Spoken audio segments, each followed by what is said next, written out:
Welcome to the PKU Life podcast with Kevin Alexander. Today is February 5th, 2019. Well, hello and welcome to the show. Part of this podcast, at least the introduction and the conclusion, are on the road. I'm in the Minneapolis-St. Paul area right now. Just spent the day over in Wisconsin working on a new PKU video that I will share in a couple months when I can. But for today, I want to introduce you to three of my good friends, Les Clark, Kurt Sensenbrenner, and Eric Peters. All adults with PKU. We met at the 2014 NPKUA conference and had a great week hanging out together. We just instantly became friends. We hung out again at the 2016 conference, and these guys have become like PKU brothers to me. And just want to we have a great conversation in this podcast, just talking about what it was like for us growing up with PKU. You know, how we transitioned into adulthood, how we struggled as teenagers. You know, advice for people just kind of getting out of the workforce and how do you deal with all of it, and dealing with just some of the anxieties and worries that come with having PKU. So everyone, meet Les, Kurt, and Eric. Guys, first of all, thank you very, very much for coming on the podcast. Sure thing. How are you guys doing? We're good. So I was thinking about the last time that we were all together, all four of us together. We'll kind of get into a little bit of our story, kind of how we met up, and kind of dig into about living life with PKU and our various perspectives on it. But the last time we were all together, we invaded a Subway sandwich shop. Do you guys remember that? Oh, yes. Yes. So basically, that was the 2016 conference. Where was that at, by the way? Indianapolis. Okay. It was a 2016 NPKUA conference, and there was a whole big group of adults with us, and we just kind of commandeered a Subway shop. And I have even though the lady behind the counter wasn't exactly pleasant, but I think that's because she had about 20 different people, all who had special orders, who came in at the last minute, and she didn't know about it. But anyway, so fun times. So let's start off with, I'll kind of go through each one of you guys and kind of give you a chance to kind of introduce yourself. First of all, Les, kind of just tell us a little bit about yourself, where you live, what you do, that kind of thing.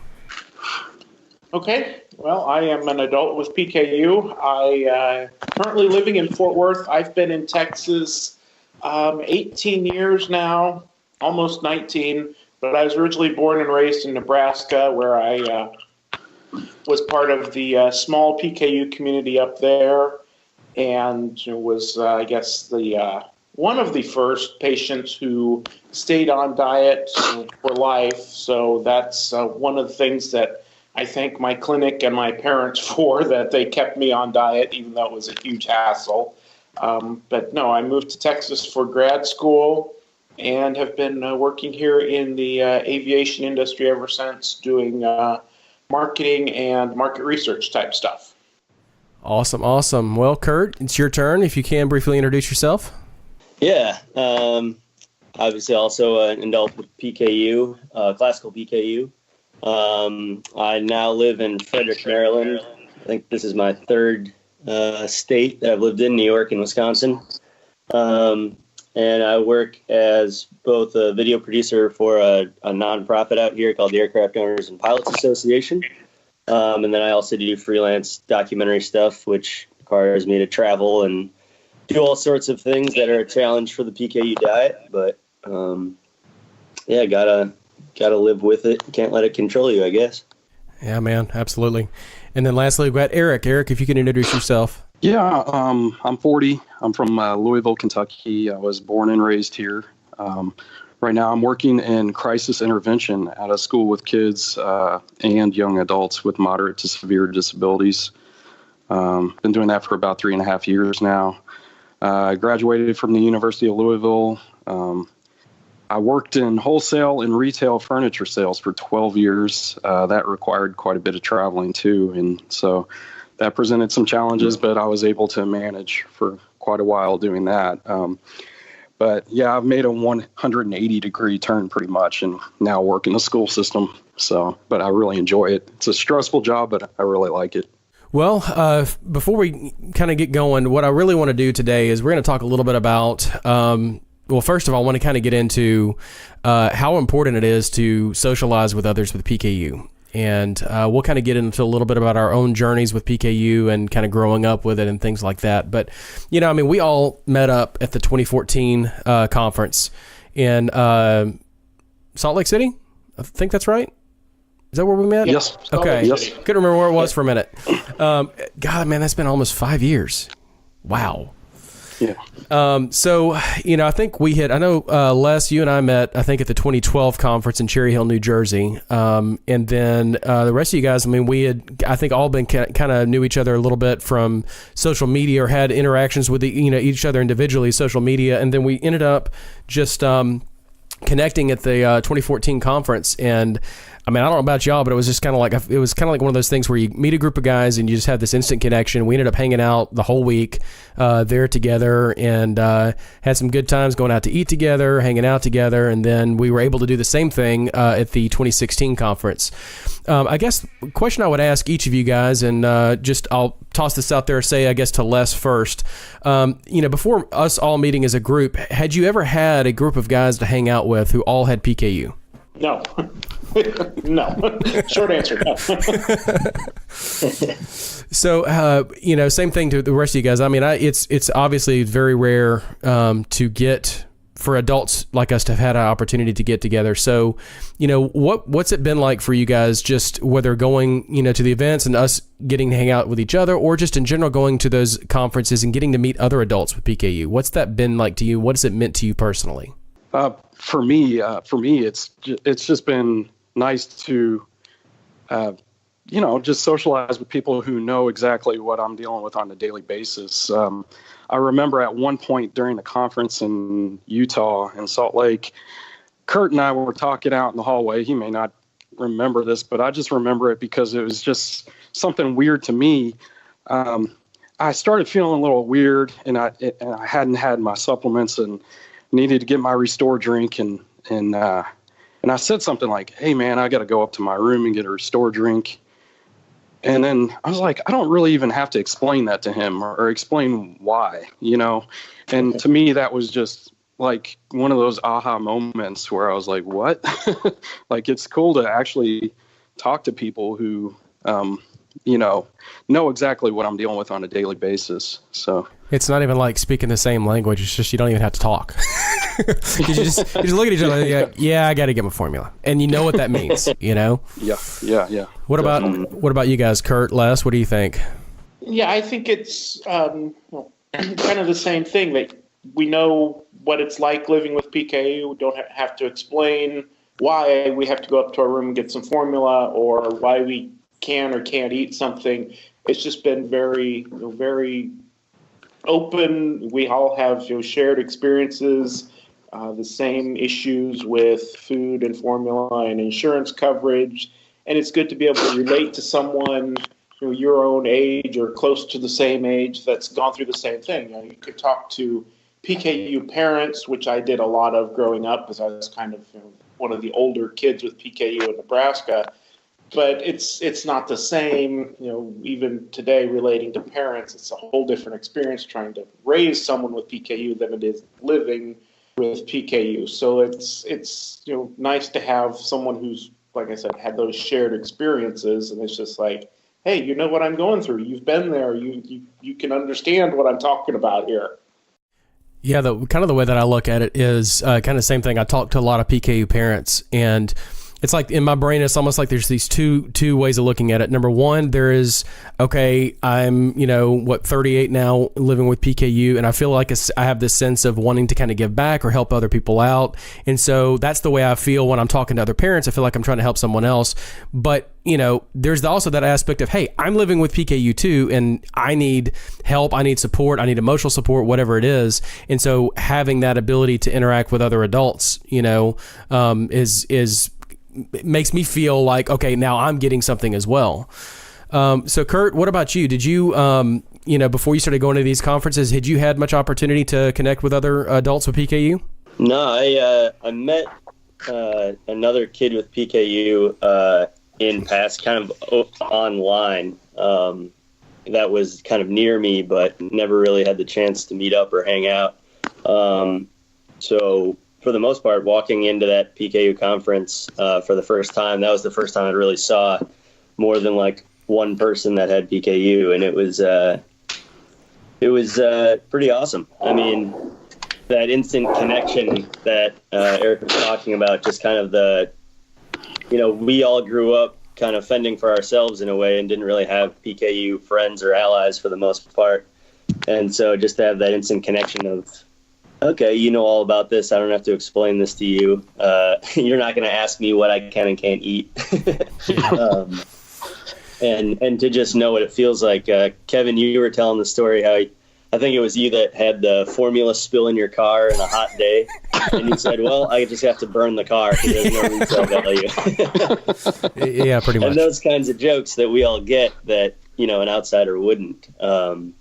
We're just kind of used to being the outsider, so it's kind of cool to be on the in. Yeah, I don't think other people who don't have PKU really understand how awesome the potato is. There's a whole group on Facebook that's just dedicated to I forgot the name of it right now, but it's just dedicated to sharing funny PKU memes or whatever, and it's basically been commandeered into the hey, let's worship the potato because it's awesome. Yes. We couldn't survive without exactly. it. Yeah, exactly. So Kurt, you kind of alluded to this. You kind of alluded to what it's like, growing up without, those connections. I mean, let's be real for a minute. Do you guys ever feel like, in today's world with kids growing up today or with teenagers growing up today, there's so many opportunities to go to these conferences, to go to camps, whatever else it may be. There's so many opportunities for them to not only meet other people with PKU, but to potentially grow up with them. I mean, there's a whole group of people in Texas who go to Camp Fever down there, and they've literally grown up and they're very close friends and everything. But, I'm part of that generation. We didn't exactly have that. Do you guys ever feel like you missed out on something, that you didn't have that kind of experience? I would say yes. I mean, it's definitely awesome now with social media that you're able to reach other peers with PKU. And, it's not like something that I stew over, but, but it would have been a great thing because, I feel like, I might've been able to, may have done better on diet if I had someone to keep me accountable that was who shared my same, who had PKU as well. Maybe a peer who had PKU I could lean on. So for that reason, I mean, I really wish I had known people until, it was literally, I was probably 35 before I met the first person I knew with PKU. So in the conference was the first time I'd seen, a couple hundred people with PKU. Yeah, for someone who's never been to one of those conferences, the National PKU Alliance Conferences, it's almost kind of overwhelming because you walk in and it's either everybody here either has PKU or their child has PKU, their loved one has PKU, their spouse has PKU, and it's just like, I don't have to explain myself at all. It's amazing, but it can be overwhelming because I think the last conference I went to, they had over 500 or 600 people. I don't know what the numbers were at this last conference in Atlanta. I didn't get to go to that one this year, but let's transition now. Let's talk a little bit about what it was like for y'all growing up with PKU. Well, Kevin, I wanted to touch on that for a second. Absolutely. In 2014, when I went to my first conference, I think even during that time, and certainly before, if you would have asked me that question, I said, it'd be cool to know other people with PKU, but I'm on diet. I have been all my life. And honestly, I would probably be like, it'd be cool, but I don't really see the advantage or, what's the big deal of knowing other people with it. And I can tell you now, it just makes the experience richer. I mean, the accountability you were talking about, Eric, I'll look up, different ways to have a more healthy diet because I don't just want to eat noodles. Yes, noodles or protein noodles.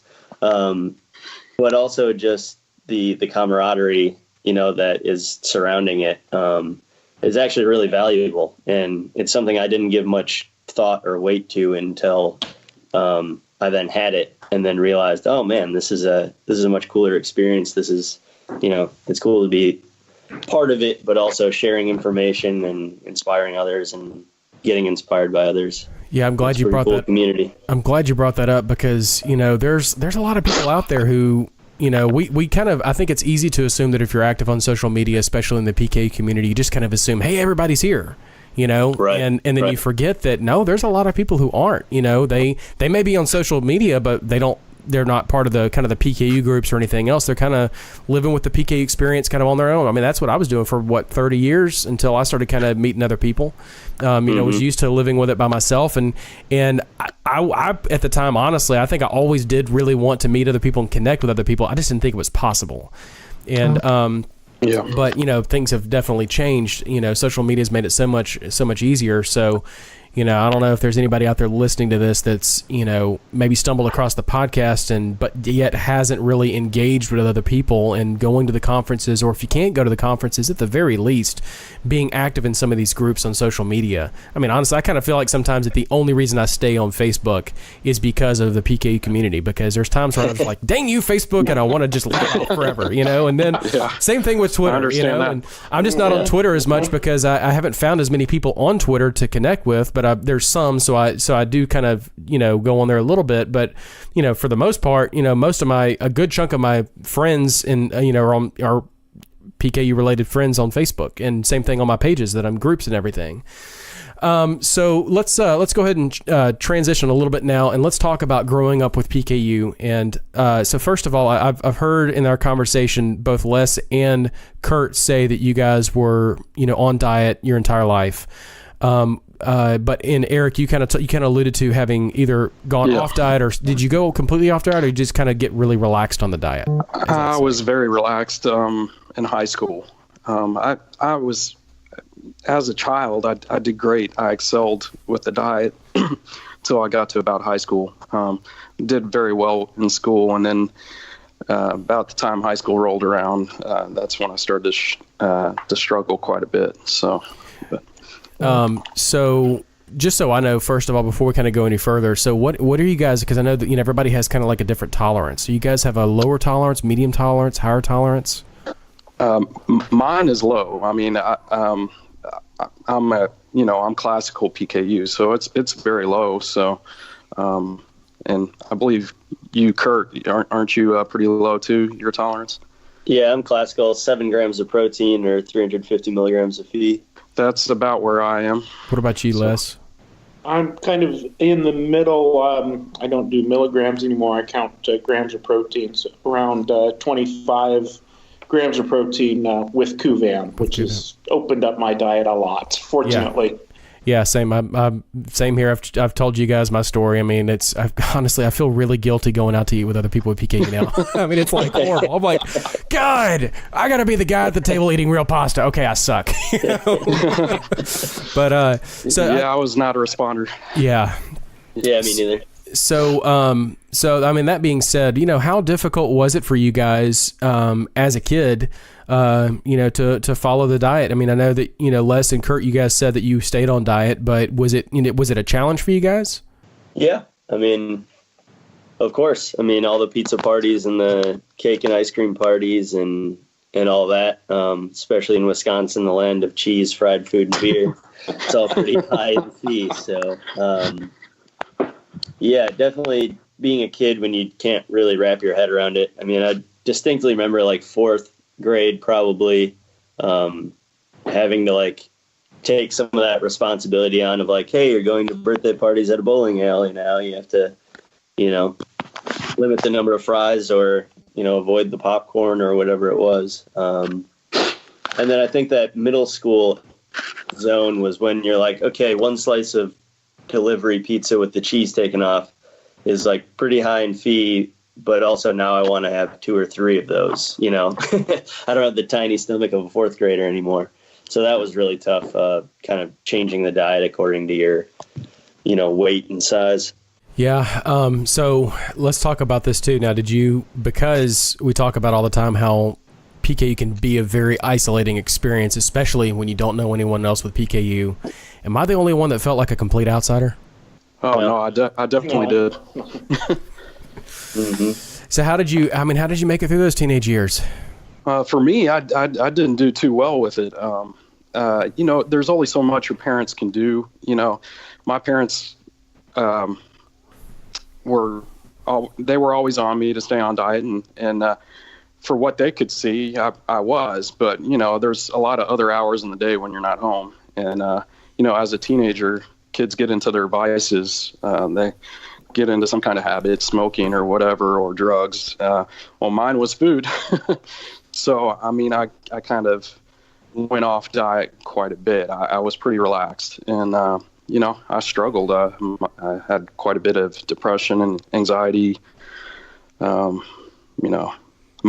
attention span was pretty lacking. Yeah. And, about the time I barely got through high school, but by the time I got to college, I started turning things around. And I saw a couple of my friends graduate from college, and that really inspired me to get my life back on track. And that's a good thing, is you can, if you have had a hard time staying on diet, you can always get back on, and things do change almost immediately if you do take your supplements and you do eat a low-feed diet. I immediately started noticing depression going away. I had more energy, all those things. You really can, it's never too late to get back on diet. So.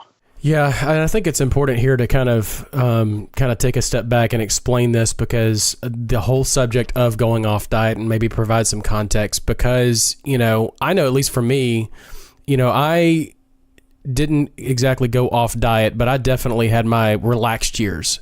But part of the reason because of that is because the understanding of PKU has changed so much in my lifetime. And, when I was growing up in the 1980s, because my tolerance was a little bit higher even as a kid, they told my parents, they said, hey, when he's an adult, he may be able to go off diet and eat, normal food like everyone else. And so I had that in my head as a teenager. And so, I'm thinking, hey, in, 3-4 years, I might be able to eat, normal food. So I at least started trying to experiment with, certain things. So I tried, things like bacon and chicken, and, it was never part of like my complete diet, but I at least tried it enough to know, I really like this. And then it became hard to resist those things. And, that's just my story where, of course, then years later, when I became an adult, and that's when I first started hearing the phrase diet for life, and understanding that, no, I'm not going to be able to go off diet, and eat like a normal person and be okay. But, people even say 10 years older than me were told as a kid at 6 years old, hey, you're okay, you're safe to go off diet. And so they did. And then many of them maybe stayed off diet for 25 years and never realizing the damage they were doing. And I say all this because there's a lot of parents out there who, they're getting connected to the PK community when their children are just born, and they may see, the subject of people going off diet, and they may not understand it, and thinking, why would anybody want to go off diet? And it's, it's a really complex issue, and it's not something I really wrap my head around until I met people older than me, or people who struggle with it themselves, and realize just how complex it is. And the one thing that I've learned from it is number one, that we really don't need to be judging or condemning anybody that's gone off diet. More than anything else, we just have to have compassion for them, because they're struggling. Mm-hmm. And whether it's they're struggling with something that they didn't actively choose themselves because they were told as a child, go off diet, or they hit the teenage years and it's just really, really hard and they're doing the best they can, but they struggle, or they just completely gave up. I think the thing to do is just encourage people to do everything you can to try to get back on diet, and reach out and find help, and find those groups to be able to help people. But, when I see people online and they just don't understand and they just lash out at somebody who's gone off diet, it's just not productive at all. Yeah, but the beauty of, I definitely agree. The beauty of social media now is that you can find, like I was saying earlier, maybe a peer that is going through the same struggles, and you can maybe kind of help each other, support each other through, diet challenges. And I think that's one of the great things about social media now, is we're able to do those things. And it's easy to find resources and those kind of things. Well, let's talk now about kind of what it was like when you guys kind of started kind of transitioning into adulthood, and you know, as a kid, you're less responsible for your own health, and your parents are helping you out, taking care of PKU, and then you graduate high school, either you go to college, you start working, and now it's up to you. So what was it like? Was it difficult for you to take over that for yourself? Like, Les, did you have your family kind of help you, guide you along in that process, or how did it work for you? Well, I don't remember any major struggles with the transition. It was definitely a transition, but we had started years before I went off to college. I was cooking for myself somewhat. I was counting my own formula, doing my own food records, doing my own finger prick blood tests at home. So I was kind of tending to myself to some extent. So when I went off to college, it wasn't like I was, suddenly completely on my own as far as the PKU and the diet. Obviously, my parents were there and helped me work with the university as far as the dining options and things like that, and tended to some of the insurance things. I think my big transition wake-up call was when I graduated and got a job and had to start negotiating with insurance companies and dealing with all of the bureaucracy and the inevitable issues that come up with trying to get formula approved. And what? Wait! What? This is news to me. Is that an issue? What? Yes. I never post about that. I never have any problems with that. And it's one of those things that they never teach you in high school or college about. There's all sorts of algebra classes and physics and all of this to train you to do that stuff, but there's never that I have found a dealing with insurance companies class. Yeah. There should be one. Sometimes I find that dealing with all that's almost worse than the diet. So Yes. I mean, I've known the diet all my life, so I mean, that's what I've known. So what's funny is, for me, and I was messaging you guys about this earlier today. For me, the issue has not ever really been my insurance company. The issue for me has been the specialty pharmacies I have to work with. I was gonna ask you guys about this anyway here in a little bit, about challenges, frustrations, and stuff of living with PKU. But so I'll go first. This is my biggest frustration about PKU is, that in the last year, I had to completely change up the way that I receive my formula because, I've had different formulas off and on over the years. Right now, I'm on some stuff from Cambrook. I used to do Better Milk and the Bottled Restore, and I was getting those on a monthly basis. And then I started having problems with the specialty pharmacy of getting those in a timely manner. I mean, it would be like, I'd ask them, hey, I just need to know how long, when I place the order, how long should it be before I expect to receive a shipment? And they're like, okay, within 2 weeks. Okay. And then every single time those 2 weeks go by and I still don't have my formula and I'm getting to the end of my supply and I'm freaking out. Yeah. And so ultimately, they recommended I switch to a quarterly ordering schedule. And I'm like, well, that's great, but I'm on Bottled Restore. I can't store 3 months of that. And so I ended up having to change my prescription to the powdered version so I could easily store that in my office in here. And so there's that. And then there's the whole issue of getting my Kuvan, which, I'm very thankful that I haven't had any insurance issues as far as getting access to it. But the problem I've had is literally the physical part of getting it from the pharmacy where, it's always, a few weeks ago I had, or maybe a month or two ago, I had an issue where I was really cutting it close and it was about to run out. And I've never gone on without Kuvan since I've been on it for like 7-8 years. And so, it was definitely anxiety producing. And then, last week, I was on a busy production, video production shoot all day on Friday. And so my wife was able to call and order my Kuvan for me. And she's like, okay, it'll be here on Tuesday. And I'm like, okay, great. And then today, out of the blue, I get a phone call and the lady's really confused. And she's like, when are you supposed to get your shipment? And I'm like, tomorrow? It's saying here Saturday. And I'm like, no, tomorrow. And so she's like, well, we'll get it shipped out tonight and you'll get it tomorrow. And I'm like, why did you call me? All that did was give me an anxiety attack, because nothing was actually solved. But, so what's you guys, I mean, do you think that is your biggest challenge or frustration of dealing with PKU, is that issue of, access to formula and whether or not it's going to come? I know, Les, had conversations in the past where you called it your background anxiety, and I thought that was really interesting. That's a great point. It really is. I find that we already have anxiety, and it definitely just adds another layer. So that's one thing I've dealt with.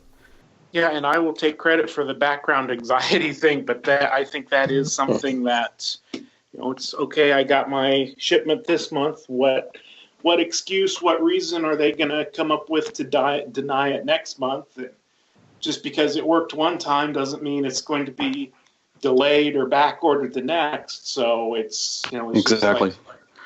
We can't just run to the GNC or something to get more. So it's a background anxiety of, hey, I may not have any formula a month from now. Yeah. I mean, I guess the best way that I can explain it to people who don't understand that anxiety is just imagine that there was no store where you were at that sells your food or your medical drink or whatever. And I'm talking about just like, imagine you don't have PKU and there's no stores around you whatsoever. You only rely on people to ship you what you need, but it never comes, and it never comes on time. And you're not a farmer, so you can't grow your own food. And you're not a scientist, so you can't make the specially created low protein food. It's just a constant battle. Let's talk now about how you manage kind of PKU in your life and being busy and working and everything. And Kurt, I want to ask you this specifically only because we have very similar careers. I mean, pretty much the same. We both work in video production. We're both busy all the time. We both, something can come up and you're just like, okay, I got to get ready real quick, and you got to, get all your stuff ready. So, I mean, how do you handle, being busy and active with PKU and making sure that you get food that you can eat while you're on your job, and, making sure you have your formula? I mean, do you take your formula at work? How does that work for you? Yeah, I do take my formula to work. I try to drink it every 4 hours. It's a pretty labor intensive job to be on set. You're lifting heavy cameras and tripods and C-stands and lights and all sorts of heavy stuff, out of trucks and into location and back out to the truck again, over a 12-hour span. So definitely having formula on set, packing it, keeping it with you. Sometimes, you're gonna have to travel spare the minute. So I always have a day's worth extra with me, which I just have better milk pouches. So it's a lot simpler, a lot easier to pack. But kind of lumping it into the transition to adulthood and things like that. I was working freelance in Milwaukee, Wisconsin, and there it's a state formula registry. I could call the place 1 day in advance and tell them, hey, I'm going to come and pick up, if I wanted to pick up a 3-month order, I could get a 3-month order. If I needed a 1-month order, they'd say, okay, we'll have it ready. And I went and picked it up. And so it was a foreign concept to me when I left, because I'd born and raised in Wisconsin, left when I was 22, to New York, where it's all private insurance. I didn't have an employer because I was freelance. That was a pretty steep learning curve to learn how to navigate dealing with the insurance company, the pharmacy that delivered it to my house. And I just became an expert on what billing codes they need to run the formula under, because they're running it under pediatrics, and I don't have a dependent on my insurance and all that. To now where I've figured it out, and I'm still calling them quarterly to deal with it.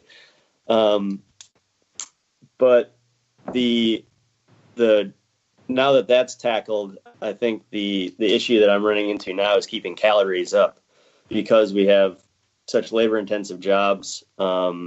It's hard to get low protein, high calorie food that isn't junk.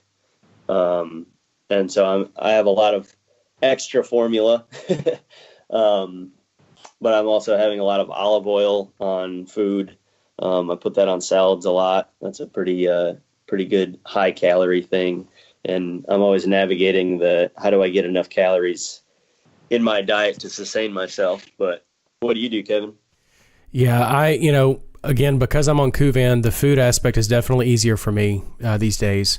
But I've learned, even with that, I got on Kuvan and I had such a huge response to it that I felt like I had to learn how to eat all over again. And I've been on it for like 8 years and I still feel that way sometimes. And so sometimes it's like, I always assume, like, my problem these days is making sure I get enough and that my levels don't completely bottom out. And so, there'll be days where, we'll be shooting in a hospital and, I'll get a salad for lunch. And I'm like, okay, that's good, but I also need some more calories. I need a little bit more protein than this, And so I'm actually going through a process now where I am mentally trying to come up with ways when I go on a long shoot that I be better prepared for it, because, I was on one last Thursday and Friday, and I was very fortunate because we were going to be able to eat in the hospital cafeteria, and because I can eat a basic vegetarian diet now, it wasn't a problem for me. But there was something a while back that we did where the only thing that was available for me was barbecue. And I was like, oh, no. Because as great as my response has been, I don't, I'm seeing these days a lot of people who are on PegPal who are basically eating unrestricted. They're eating whatever they want. I'm not eating completely unrestricted. I'm eating higher protein, but I'm eating no meat.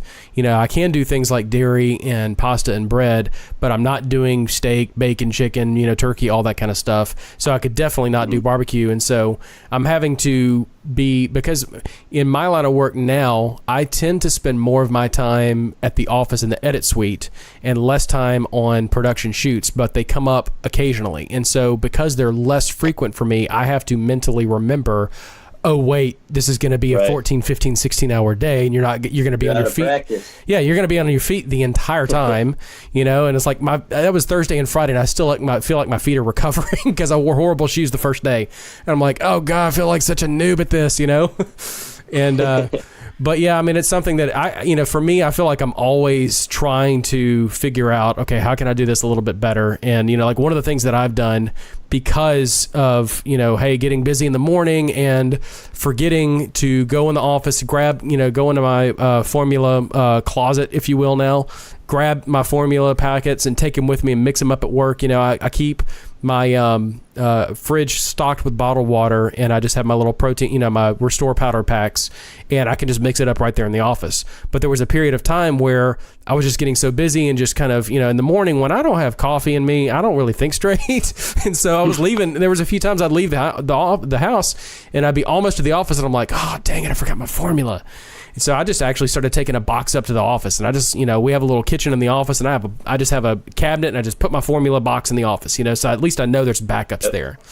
But still trying to come up with a better plan though for making sure that I'm eating right on those long production days, those shoot days, because like for me, it can either be like, okay, the only thing is this, and I end up eating too much, or it's this and I didn't get nearly enough. And so at the very least, doing things like, because I count in grams of protein, trying to use MyFitnessPal and keeping track of everything that way has been really helping me out a lot. So, just to kind of start wrapping things up, I kind of want to get you guys' thoughts on a couple things. We've talked a lot tonight about our own journeys and struggles for when we were adults and trying to deal with, when we were teenagers and trying to deal with the struggling with the diet and feeling different. When you guys have the opportunity, whether it's on social media or in real life at a conference, say, what do you say to teens or adults who are struggling with the diet and feeling different? What do you say just to try to encourage them not to give up? And I'll leave that open to anybody.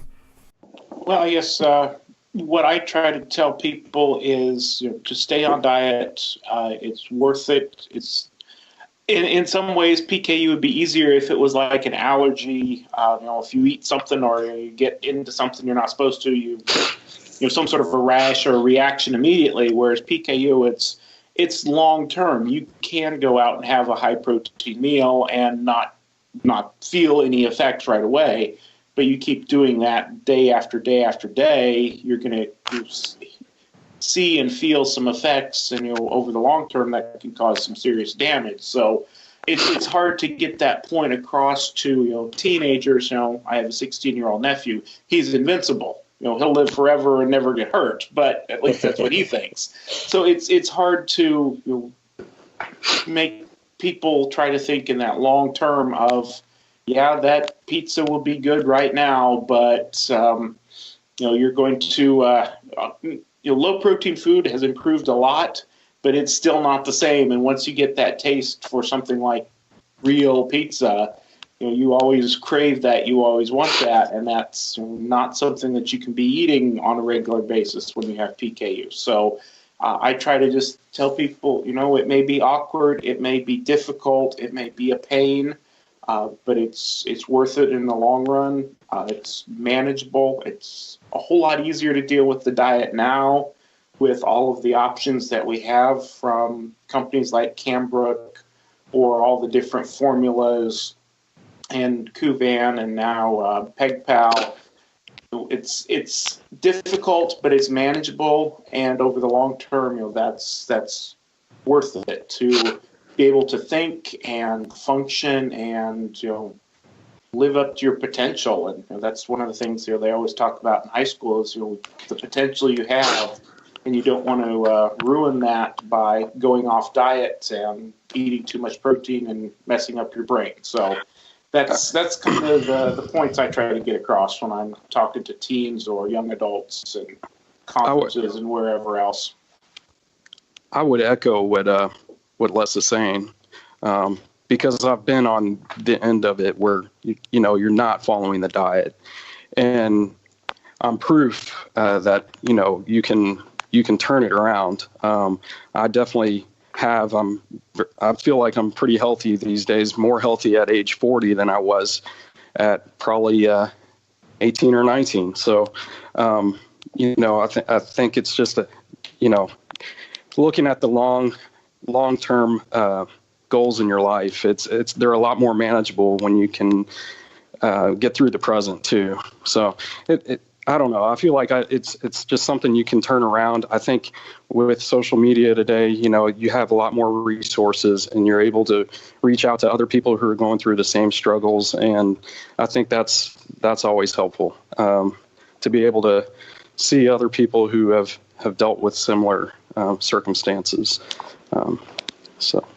And I guess the last thing I'd kind of talk to you guys about is, I think I've had a lot of interaction on Facebook and especially at the conferences with parents of young children or teenagers or whatever who, they love talking to adults because it's kind of like they want to understand. They want to talk to people who've kind of been through it, and kind of gotten through the teenage years or, doing okay as adults and living life and everything. And so, what do you say to them? What do you tell them to try to encourage them that, yes, it's a challenge, but, you can, it can be done. Your child's going to be okay. Like, Kurt, what do you say to them when you've had the opportunity to talk to them? I've had this experience only at PKU conferences, and honestly, I think they're just happy to have a conversation and to hear that, you have a job, that we went through undergrad, we, some of us got our master's degree, we have jobs, we're, productive members of society, because if they're really young, the parent has such little feedback to go off of besides what the doctors are telling them. And not that the doctors are doing a bad job and telling them what can go wrong. I think some parents are just kind of fishing for that reassurance. But if the kids are older, I often get the request to, can you just talk to the kid? And you too. Can you just talk to my son? He's not drinking his formula. Is what I get all the time. And I think my effort is to just normalize talking about PKU and talking about the formula, because my assumption and my experience, I didn't really have anyone to talk to about it. And your parents want to help out for the most part, but they feel just as helpless because they don't know what it's like. So just asking them what they had, what they usually do for school lunches and what kind of formula do they drink, how often do they drink it, and just kind of getting them practice talking about it, because I personally, even though I didn't know anyone with PKU, I personally didn't really have too much of an issue saying I just can't eat that. And then someone to make some dumb joke about you want extra chicken, and you just, those jokes wear thin pretty quickly. So people get over it in my experience, at least.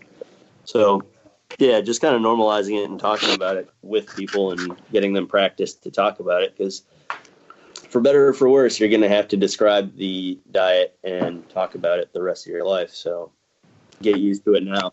And that's the thing. I think, just because you have to talk about it a little bit, because especially, when you go out to eat with somebody and you sit down for the first time, you're like, well, listen, here's the thing. I have this condition.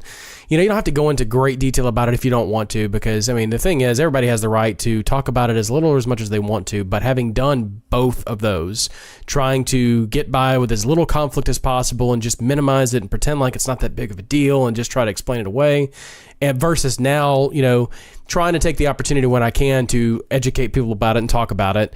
It's a lot easier. Maybe I just gotten to the point in my life where I just really don't care if somebody thinks something bad about me when I know I'm doing okay. I used to be overly concerned with what people thought about me, because, when you stand out as a teenager and you're really, really different, you just want to be invisible and kind of, pretend like, everything's great. Move along. Nothing to see here. Move along, and I've just gotten to the point now where, it's funny because I feel like as a teenager, at the time, yes, I absolutely struggle with, feeling different and everything. But I actually think in retrospect that my friends, good friends in high school understood it. We joke about it a little bit, but they weren't making fun of me. It was just us being lighthearted together.